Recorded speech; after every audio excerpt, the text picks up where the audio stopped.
Hello friends, I'm Mary and welcome to my channel, Rocky Mountain Gardens. And thank you so much for stopping by to see me today. I have my morning coffee here out on my back porch.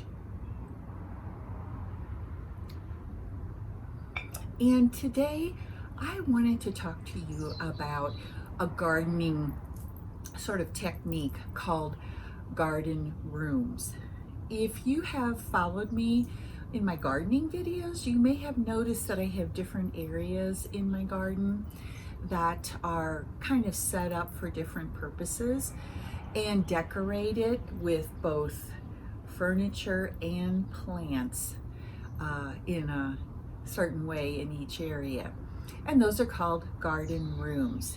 Now, how do we achieve that look in our backyards? Well, when I moved into my house about 20 years ago, I had pretty much a blank slate. There was a previous owner who had lived here for not too many years. And let me show you some pictures here of my backyard. As you can see, it was mostly just grass. I had a few trees that were planted, and I was grateful for that because trees are really important for achieving those garden rooms. And of course, they take a long time to grow. So planting trees early on in your yard is a good thing to do, good technique.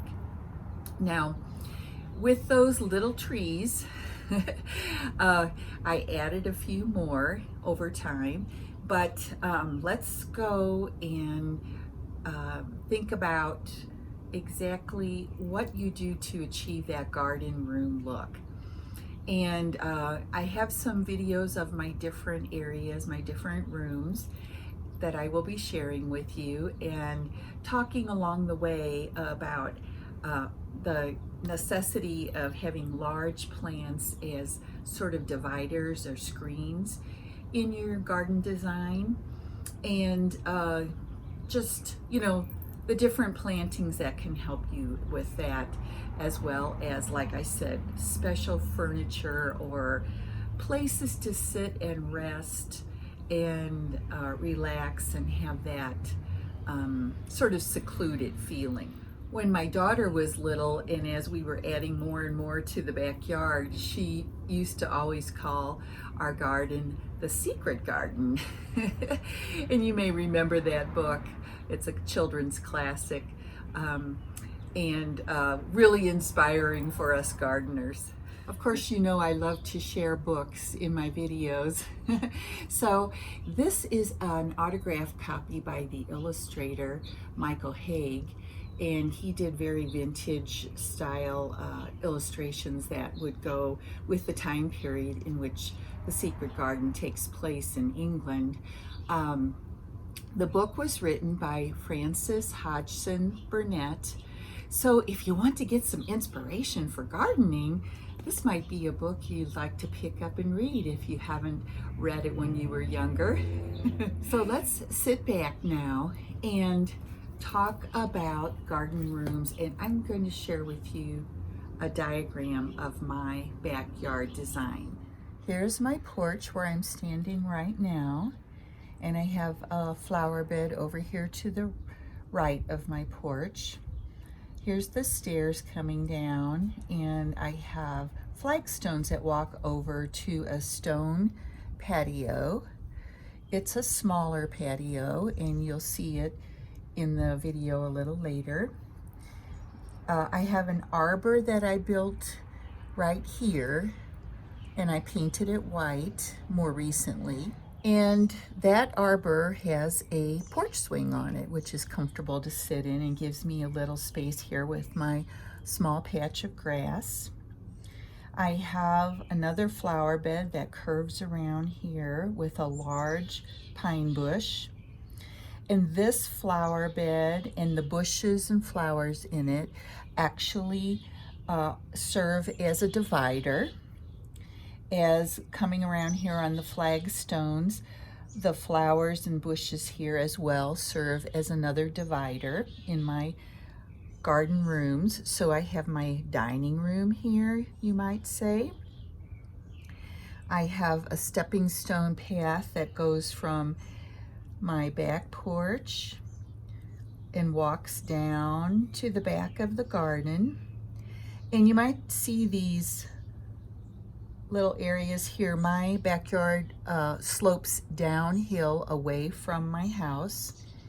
And so what I have done is had 2 retaining walls built to make 3 levels. So I have 1 retaining wall here and 1 at the back of my yard. And so the flagstones here lead to the back of the yard, and the flagstones over here lead to my little hammock area with flower beds and bushes, and my very large juniper here that serves as a very big divider between my different garden rooms. Recently, I built this stone path going straight across from the left side of my yard over to my hammock. It's a nice, easy to walk on path, and I did a video on that if you're interested. Here I built a raised bed because I wanted to demonstrate for my grandchildren how vegetables are grown. And so we do a few vegetables here in this bed. And when my grandsons walk on back here, they enter the fairy garden area, which is so cute and sweet.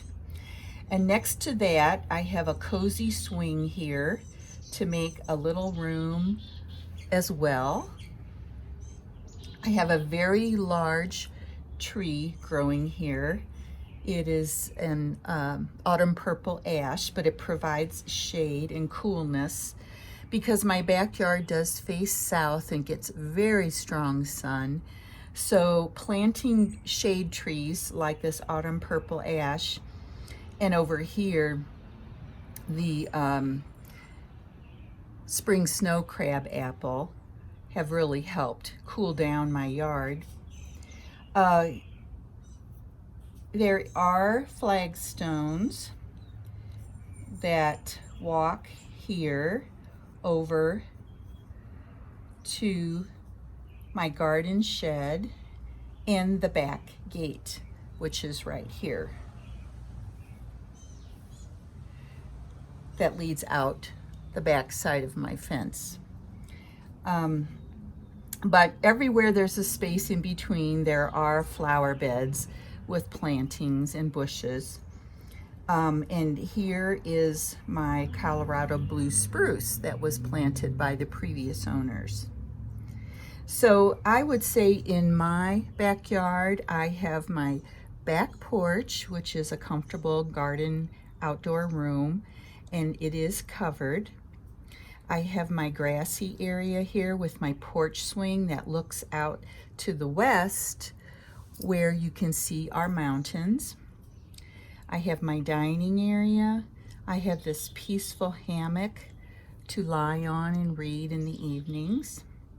My gardening for vegetables spot. My fairy garden for my grandchildren. And my garden shed storage area. So I guess I have 1, 2, 3, 4, 5, 6, 7 rooms in my garden. And that is what it looks like. I hope that helps you a little bit see what a garden room design might look like in your own backyard. And notice I just basically have a rectangular shaped backyard, but when you're in my yard, you don't feel like you're in a geometric suburban backyard. It feels very natural and flowing. That's what we would like to see with a secret garden. Here is a view from above of a part of my garden so that you can see a bit of this garden room here, where I have a small patio with table and chairs, a lovely place for dinner with friends and family. And then a little bit to the back, You can see my garden shed in the area where I have my hammock, which is lovely for lying on and reading and just absorbing the peacefulness of the garden. This area with my porch swing is another cozy little room in my garden. It's quite sweet and has a lovely view of the mountains as well. Let's stroll over to the children's area in my garden, the fairy garden. And guys, I mentioned earlier that I had this huge blue spruce growing in the corner of my yard. And for those of you who are familiar with this tree, it is a gigantic tree at maturity. So in an earlier video about a year ago, I had my arborist come and limb up this tree and do some other trimming of bushes and things in my yard. And if you'd like to see that video, I'll put a card up here so you could click on it. But by limbing up the blue spruce, I was able to create more garden space. So this is a relatively new area since the limbs of this spruce were all the way down to the ground. As you can see, I left it open with some playing space, and we have a children's garden bench right here. And I have sort of outlined the area with stones so they know, my grandsons and all the children who come here know that this is their play area, a little cozy spot. And of course, within this area we have gnomes, little fairy houses. Look at that beautiful fairy I got on sale last fall. And of course, because I have little boys, Lucas and Killian, we have to have dinosaurs in our fairy garden. Yes, indeed.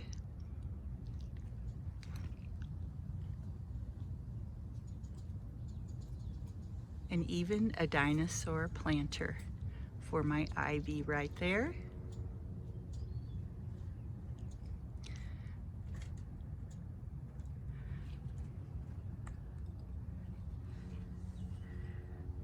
I just love this area. It's a very happy spot in my yard.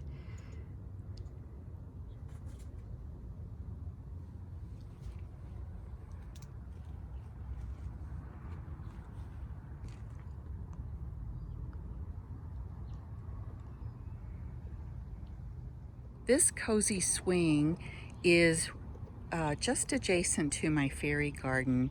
This is a wonderful place to come out and lie, read, have a nice drink to set on the table here.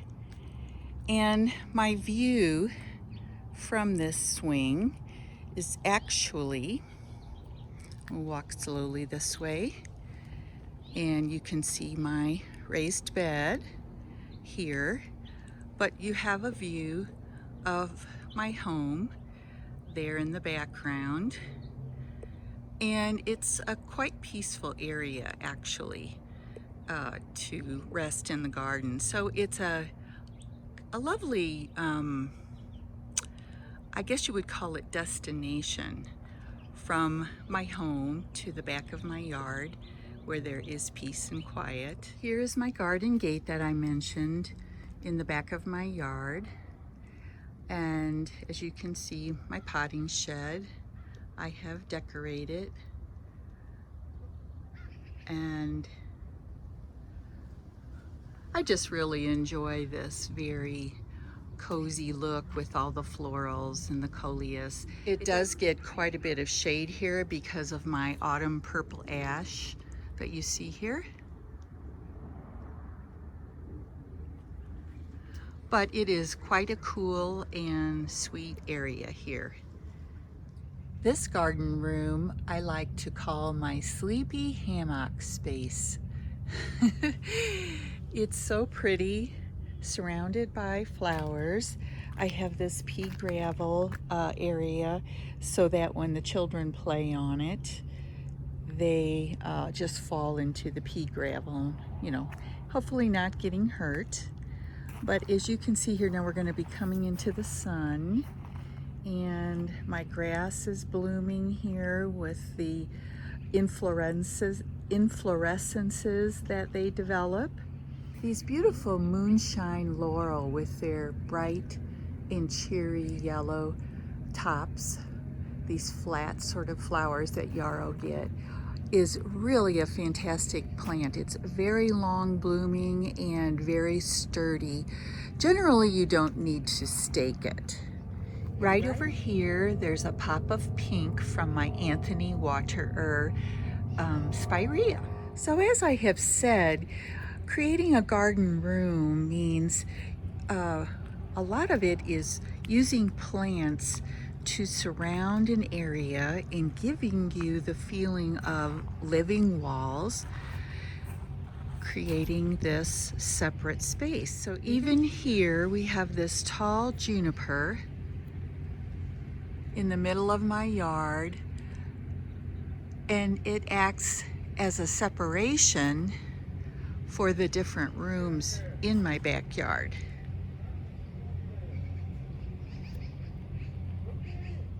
Thank you, friends, for joining me today in my garden, and I hope that my discussion about garden rooms has inspired you and also answered some questions you might have about garden design.